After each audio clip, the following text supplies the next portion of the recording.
So we're taking a look at the Kilo 141. I'm giving you a best class setup that will include a class setup for multiplayer, solos, and trios. So we're going to be taking a look at how that compares to the other 5.56 rifles that are currently within Modern Warfare. That's the M4, the M13, and the Gfuel. And then on top of that, I'm going to be doing a gameplay breakdown. We're kind of taking you through my thought process in a TDM comeback 10v10 on Arclov Peak. So stick around for that if you're interested in just learning how to improve as a player. I will be leaving timestamps in the description as well as in the comment section, so feel free to skip to the section you're most interested in. On top of that, if you do enjoy the video in any way and you like this style of format, make sure you do hit the like button. I do have a goal in today's video of 1,000 likes. If you're brand new, looking to find your way back for whatever reason, make sure you are subscribed with notifications on, so that'll just make it easier to find my content.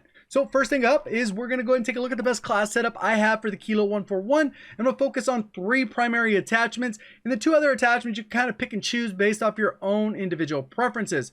So right here, when we go in here, what I would use for the Kilo 141 is the monolithic suppressor. That's the first attachment that's important. The single arms, 16.6 SOCOM barrel, and then this 60 round mag. I know some people swear by the 100 round mag and they put on no stock and all that. For me, I don't really like that because I think it messes too much with your recoil, especially at those further ranges, maybe in 6v6, but for the most part, this is going to be the way to go, those 3 individual attachments. Then depends if you want an optic. I would go with the GI Mini Reflex. That's a very clean one. Whatever you want for the optic or no optic, completely up to you. And then I use stipple grip tape for the faster aim down sight and sprint out time without actually sacrificing too much on the recoil. Feel like the recoil is too much, maybe get rid of the reflex or the optic and then put on an under barrel.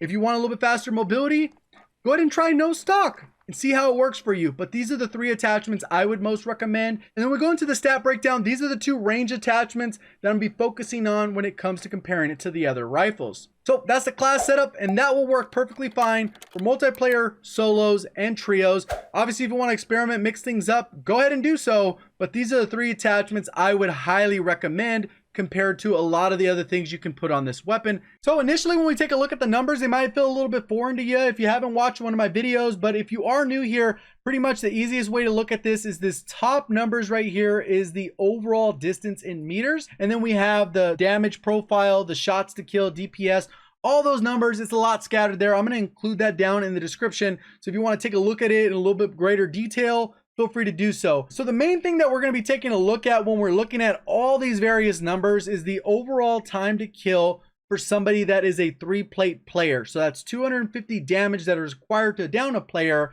And in this particular case, it's going to be 9 shots all the way up to 14 shots to kill for the Kilo. And that is regardless of what attachments you use. The only difference that can change this is if you're landing headshots. But we're going to just assume that you're only hitting body shots. Keep in mind that it can be faster if you land more headshots. As we go down, you can start to compare these various times to kill, and you can see how it compares to the other 5.56 weapons. Once we put this on the graph, it's going to make it super clear which weapons are better in which scenarios. So right here, here's the graph. So we got the 3 different lines. We have the M4, which is the blue line, the Gfuel, which is the red, the yellow one is the M13, and the Kilo is going to be the green one today. And what you can see is from 0 all the way up to about 32.5 meters, the M4 is the most dominant rifle in the 5.56 category because it has the lowest time to kill, keeping in mind that the lower the number, the better, because that's how fast you're going to be taking down the target. The higher the number, the slower it is, so that's usually not a good thing, especially when you're comparing these 2 numbers head to head. So right here, the M4 beats out all 3 of these other weapons all the way up to about 32.5 meters, assuming you are able to land every single shot. Keep in mind that if you're more accurate with the M13 than you are with the M4, you're probably going to have a better practical time to kill with the M13 than you are with the M4. So that's why some people are saying, hey, you know what? M13 absolutely melts. It slaps. It's way better than the M4. It's just they land more shots with the M13 than they do with the M4. Right here, you can see that right around 32.5 meters, the Kilo starts to take over. Not by much, but it is still better all the way up to about 40 meters. So for about 7.5 meters, the Kilo reigns supreme among all these rifles. Then it drops off, and it's not really competitive all the way up until about 50 meters. And then it takes the reins again, and it does have the fastest time to kill all the way up until about 67.5 meters. Then you can see it drops off at 70 meters and becomes very uncompetitive. So what you have to really decide for yourself when it comes to which one's better is your practical time to kill, how accurate you are with the weapon, and where most of your engagements going to happen. If you're going to use this primarily for those close to medium range engagements, you're probably better off using the Kilo and the M4 because it's going to dominate within those ranges. So hopefully that makes sense in deciding which one's better. At the end of the day, these are all good weapons because they're in the rifle category. Pretty much once you start jumping around other categories, they have all kinds of deficiencies, and these end up being the jack of all trades when it comes to the weapons in Modern Warfare. So now we're going to get into a gameplay breakdown. This is actually me joining a match in progress, late start, and I have to try and overcome a huge deficit where the enemies are already starting to get streaks because they were just stomping on the team I am match made with. And you're going to see what I do to overcome this using the Kilo class setup that I talked about in the beginning of the video.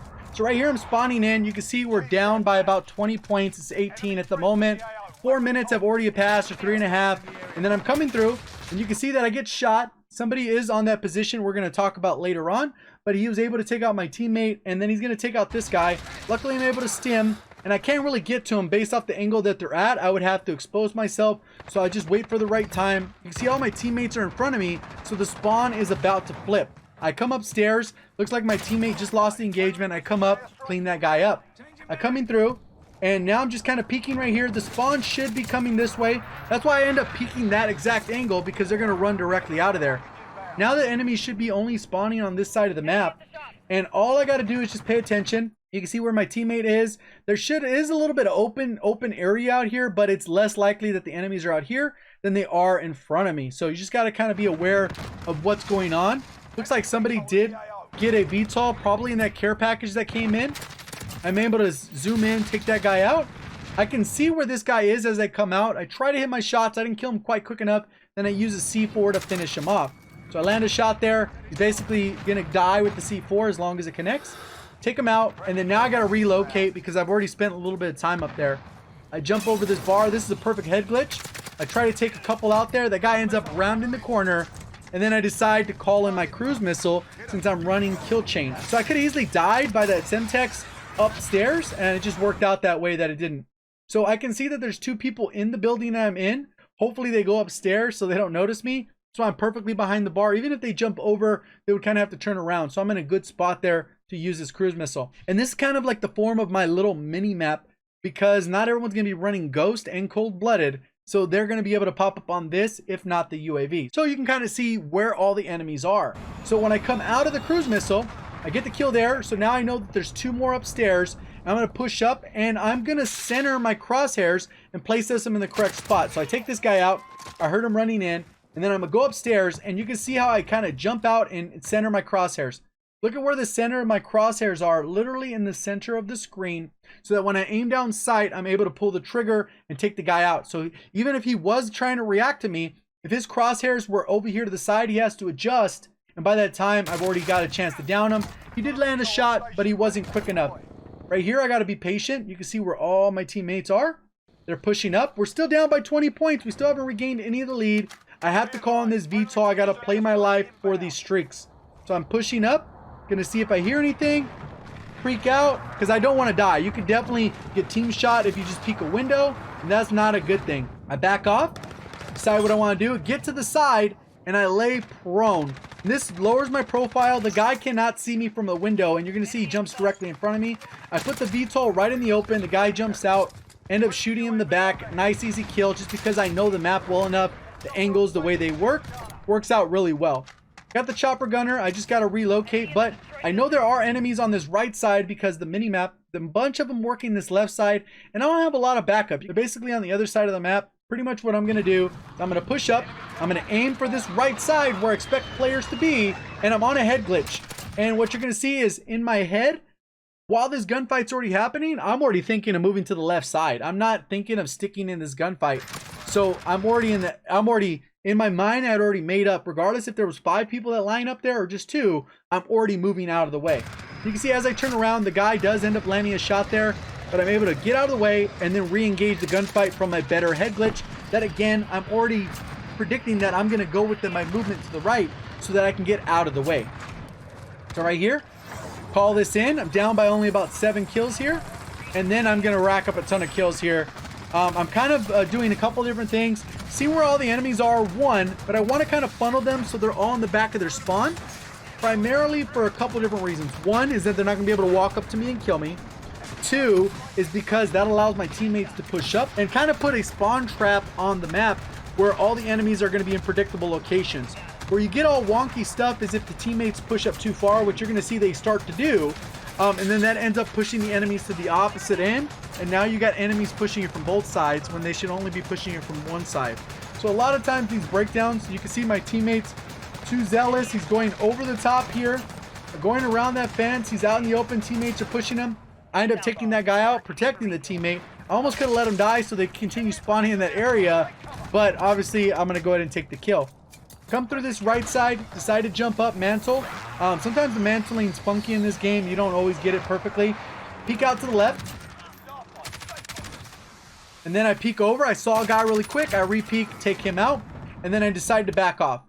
I don't want to re-engage that area because I killed 2 people. So what ends up happening is after you get 2, 3, or 4 kills, you typically want to rotate to a different angle. Because if you just continue to sit in that one spot, they're already going to be pre-aiming you. So when I go and check it again, they're already going to start pulling the trigger. They're already pre-aimed and have their sights ready to go. So I come out, take a little bit of fall damage. I get behind this thing as cover. My teammate's getting shot there, so I'm not going to push it. The guys are a little bit further on this right side. I don't want to choke the game. I'm already flawless at the point on a 15 streak. Holding it together, watching to see there's a Molotov right there, so I don't really got to worry about that.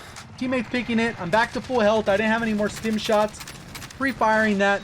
And then that ends up being pretty much how the match ended. So I ended up going 33-0 for a late start match, comeback win in TDM. I haven't really played that in a while, so it's a little fun to get back into it. These are the type of breakdowns I normally do on the channel. I'm planning to do these a little bit more with the Battle Royale. I just haven't figured out a concept to do it where the video is not going to be like 30 minutes long. So let me know down in the comment section what you guys thought of the video. If you like this individual format, regardless of the gameplay, I'm going to include Battle Royale and different stuff like that. Let me know in the comment section. If you enjoyed the video, hit the like button. And if you are brand new looking to find your way back, definitely consider subscribing with notifications on. See you on the next one. Thank you for watching. As always, have a great day.